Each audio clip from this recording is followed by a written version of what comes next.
Та й взагалі будував сім'ю і займався своїм майбутнім.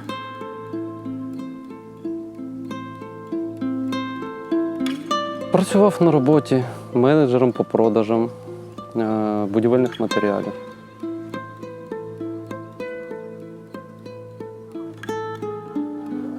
Пам'ятаю, прокинувся зранку від вибухів.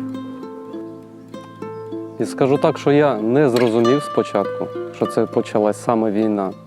Бо, можливо, десь за місяць до того я перестав читати новини, дивитися їх, взагалі абстрагувався від політики, від усього, бо воно мені настільки набридло, що я просто вирішив від цього відпочити і пропустив усі ці новини про початок війни, що вона можлива.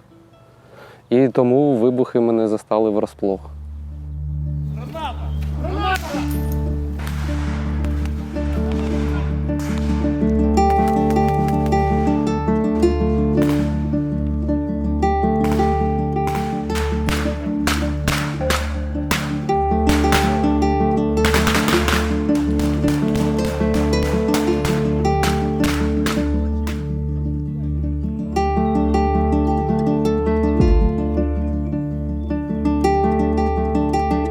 Krigen i Ukraina så urettferdig, og motstanderen så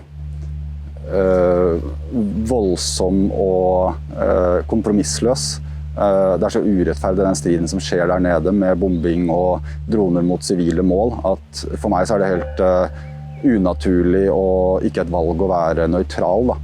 Så jeg har tatt et aktivt valg om å støtte Ukraina på den beste måten jeg kan, og Interflex har vært en sterk kanal for det for min del.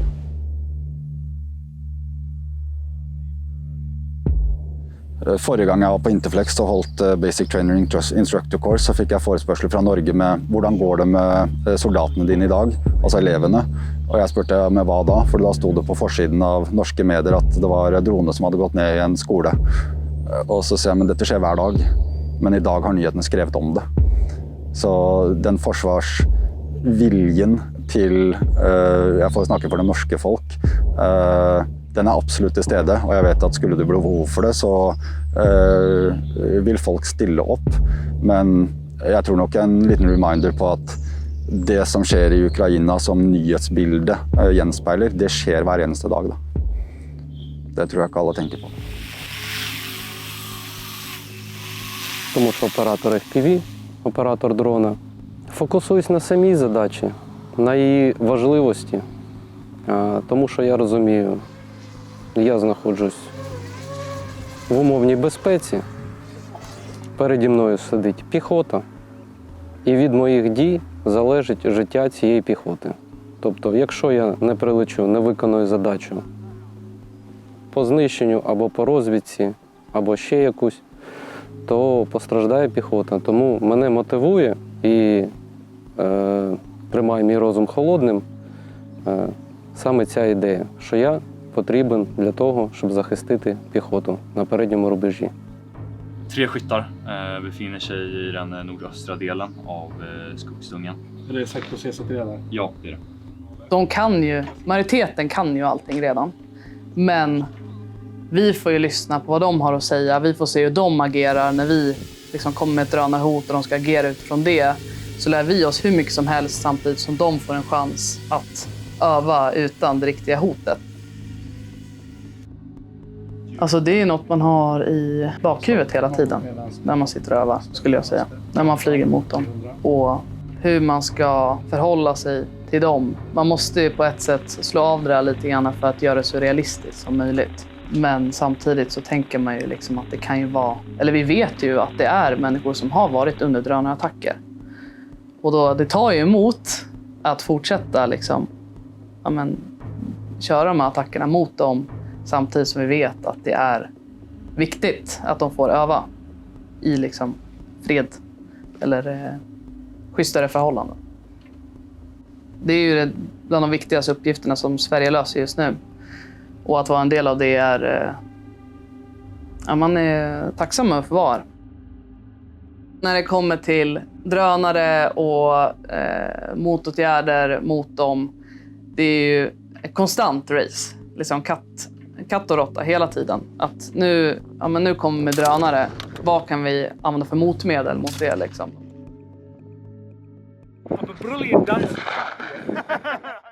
Nej, jag är nästan förvånad hur de är glada och väldigt skämsamma.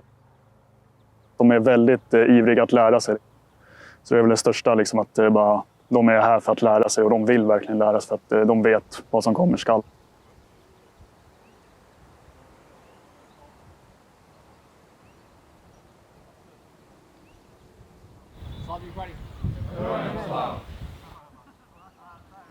Прокидаючись 4 ранку від вибухів, спочатку я подумав, що це просто машина їде, в яму скочила і щось гупнуло. Але через 20 хвилин, коли почалися масивні вибухи, я зрозумів, що щось не то. Прокинувся, зайшов новини і побачив, що почалась повномасштабна. І чесно, до кінця я не вірив, що та країна може отак взяти, внагло зайти на нашу землю і почати окупувати наші міста. І в той момент мені не залишилося нічого, як просто все, що я маю, кинути і піти на захист своєї землі, своєї країни.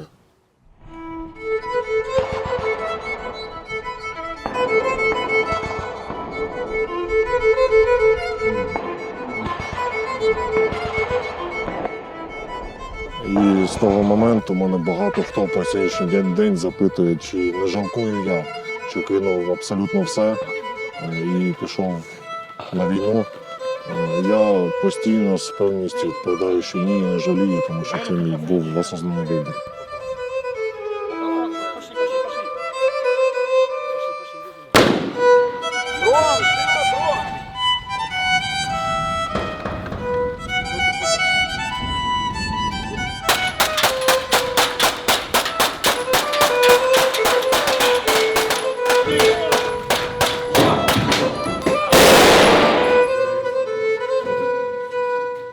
Втомлений, виснажений, але стою. Неодноразово поранений, але після тривалої реабілітації повертався назад в стрій і продовжував разом з побратимами стояти далі.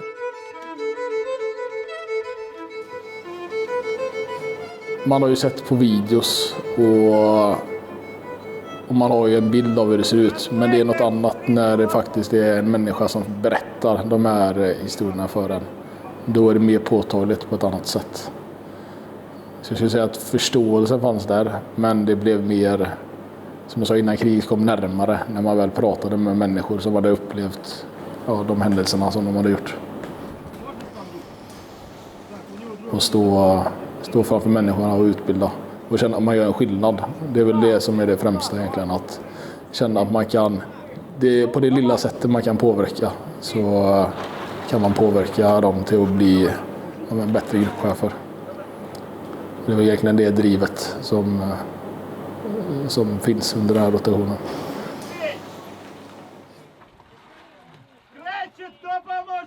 We might come from different countries and wear different uniforms, but we stand in one purpose, helping those who defend their country, their people and their future. And if our training helps just saving one life in the battlefield, I think then our mission here is worth it.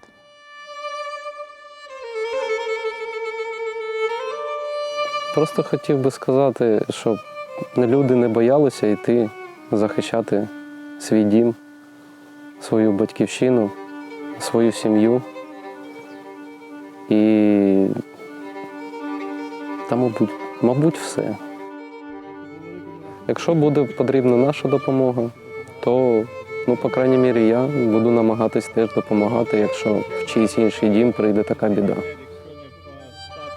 Тому що тільки разом ми сильні. А те, що війна закінчиться,